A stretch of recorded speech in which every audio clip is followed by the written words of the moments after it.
Hey mga brods, ito nang paparating na New Year. Ay alam niyo ba, ito pong SMB minamata pala. Ito pong si Coach Norman Black na alam naman nating team consultant na ng Meralco Bolts. Yes mga brods, ito po kasing SMB kung sino-sino nang pinapalitan. Import, pangatlong import na nga ata ngayon mga brods. Kung hindi ako nagkakamali, ito pong si Jobari Narcis. Tapos si Coach Leo Austria biglang binalik agad, diba mga kabrods? Nagkanta gulo-gulo na sa SMB. So ito na nga mga brods. Ito po kasing si Coach Norman Black. Dati na rin itong Bermen.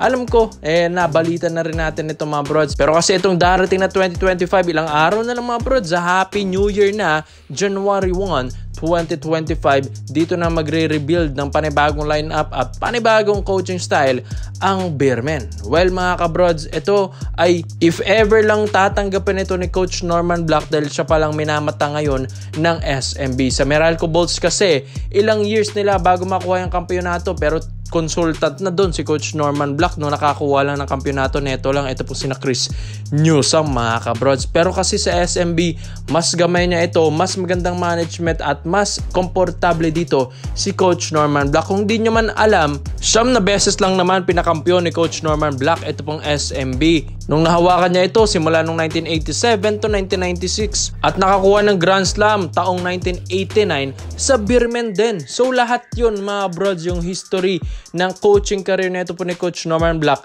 ay lahat ng kampyonato niya ay nasa SMB. Halos lahat ng kampyonato niya ay naandyan mga kabrods. Kaya saludo tayo sa mga binigay na kampyonato ni Coach Norman Black dahil biruin niya siyam na kampyonatong binigay ba naman at naiambag sa history ng Bermen. Ngayong nasa Meralco Bolts na ito mga brods, siyempre hindi pa rin naman mawawala yung mga contact, mga agent, mga connections, negotiations dito kay Coach Norman Black. Alam ko nga, mas malaki din naman kasi ang sinasahod ngayon ng team consultant kaysa sa mga head coach mga kabrods. Pero dito sa SMB, gusto nilang offeran ng mas malaki as a head coach.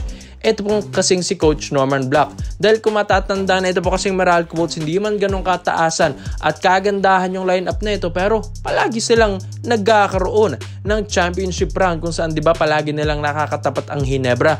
Talagang nafe-fell short lang sila dahil ang ganda naman kasi ng lineup ng Barangay Ginebra San Miguel kumpara mo sa Meralco Bolts. Pero kahit ganun kaganda ang lineup ng Ginebra, talagang lumalaban ng Meralco kahit sila idihado sa lineup mga kabrods dahil kay Coach Norman Black. Kaya yan yung maganda. Great tactician, the maestro sinasabi nila dahil alam naman natin nag-SMB import din itong si Coach Norman Black taong 1987 to 1990. So playing import coach siya dyan mga kabrods. So maganda ito kung makuha ito ng Bermen dahil mas alam na ni Coach Norman Black paano gamitin ang Bermen boys. Lalong-lalo na ang ganda lang lineup ng Bermen. Kailangan lang daw talaga ng great execution, great plays, and great maestro mga kabrods. Siguro nga si Coach Norman Black na siguro mga kabrods, hindi naman natin minamaliit ang isang Coach Leo Austria. Pero itong nakaraang laro ng SMB na kahit binalik na pala si Coach Leo, talagang hindi pa rin sila manalo-nalo ng maayos mga kabrods.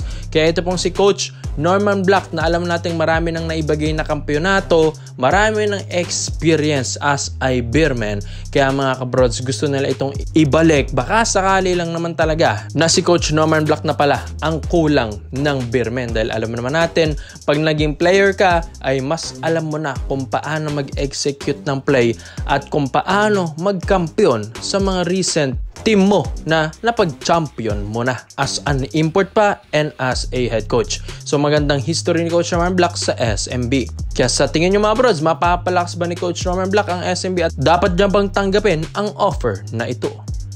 So dito naman po tayo sa kabilang balita naman natin mga brods. Ito po kasing si Angelo Kwame, ang 6'11" import ng Ateneo Blue Eagles mga kabrods. Gusto nga pumasok ng PBA at minamata na naman ito ng Barangay Ginebra San Miguel. Dahil sa height niyang 6'11", malaking tulong ito sa lineup ng Ginebra. Dahil kung tutuusin, si Japet Aguilar lang naman ang pinakamatangkad sa Ginebra ngayon sa height na 6'9". Siguro nga kung hindi athletic ito pong si Japet Aguilar, talagang hirap na sila nila sa ilalim. Well, may magiging katuwang naman na. Ito pong si Japet kung makuha nila. Ito pong 6'11" na mas matangkad pa sa kanya. Na ito pong si Angelo Kwame mga kabrods. Ito pong 3-time UAAP champion and 2022 MVP kasi ay gustong pasukin ang mundo ng PBA dahil huli na niyang pinaglaruan yung Meralco Bolts sa East Asia Super League mga brods. Decente naman ang mga pinapakita dyan. Neto po ni Kwame. At isa pa dito at 27 years old lang siya, so maganda-gandang future to kung makuha ito ng Ginebra as an import ba or as a local. Nakalagay kasi Ivorian Filipino ito pong si Kwame, which dinaturalize kasi ito ng Gilas ng FIBA World Cup qualifiers mga kabrods, kaya naging ganyan siya, naging naturalized player siya, pero import pa rin siya mga kabrods, so pwede agad itong pumasok ng PBA ng basta-basta nang hindi na papasok ng draft, parang nangyari lang kay Brownlee na naturalized player pero hindi pa rin pinaglalaro as a local, pero iniimbestiga na rin ito at inaayos ito ng gobyerno mga brods kung sakala ito pong si Brownlee pwede na maglaro as a local dahil naturalized import naman na siya natin, which is Filipino citizen na siya, di ba mga kabrods? Kaya ito pong kay Kwame, if ever man maging local pa ito ay magpapadraft at kukunin ito ng Ginebra dahil nakakontak na sila at naka-connect na sila sa agent nito po ni Angelo Kwame dahil 27 years old lang, ang ganda i-develop na ito mga brods. Tapos halos 7-footer rin ng height na ito sa height ng 6'11". Diba ang laking tulong na ito, tapos Ivorian pa, ganyan pa yung laruan. And hindi rin basta-basta UAAP champion, hawakan ni Coach Tab Baldwin, napalakas niya rin sa FIBA World Cup. Nakatulong rin sa Gilas Pilipinas stint din natin, di ba mga kabrods? Naging reserva nga lang siya kasi dati noon dito sa ating last stint against Hong Kong and New Zealand dahil pinaglaro nila si Brownlee. Pero kung ito yung pinaglaro mga kabrods, ito pong si Kwame, ay tsak, marami rin itong pahihirapan. So sa Ginebra kasi alam natin na ito pong si Justin Brownlee, ilang years na lang din kasi yung tatagal nito sa Ginebra. So sabihin natin siguro mga 3 to 5 years na lang. Ito pong si Brownlee or short pa dyan dahil may edad na ito. While ito pong si Kwame, 27 years old, mas maganda i-develop ito at maging future import ng Ginebra mga kabrods dahil mas matangkad, athletic at maganda rin naman ang footwork nito sa ilalim mga kabrods. Magandang i-develop pa ito ni Coach Tim Cone. So alam naman natin si Coach Tim Cone, magaling itong mag-develop ng big man. Maski nga si Kai Sotto, napalabas niya yung tunay na laro ng isang 7'3" Kai Sotto mga kabrods. Kaya ito pong si Kwame ay i-develop at mas lalakas pa ito under Coach Tim Cone mga kabrods dahil syempre hirap rin si Japet sa ilalim. Kaya itong paparating na New Year sa 2025 mga kabrods, days na lang ha, Happy New Year rin mga kabrods ha, ay dito na lang susubukang i-reach out ito pong si Kwame,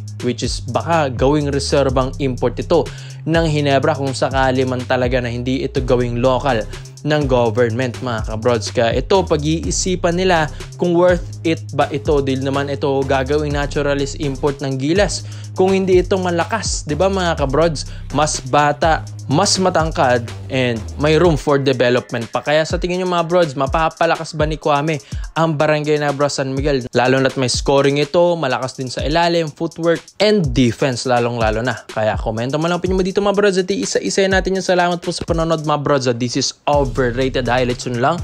I'm out.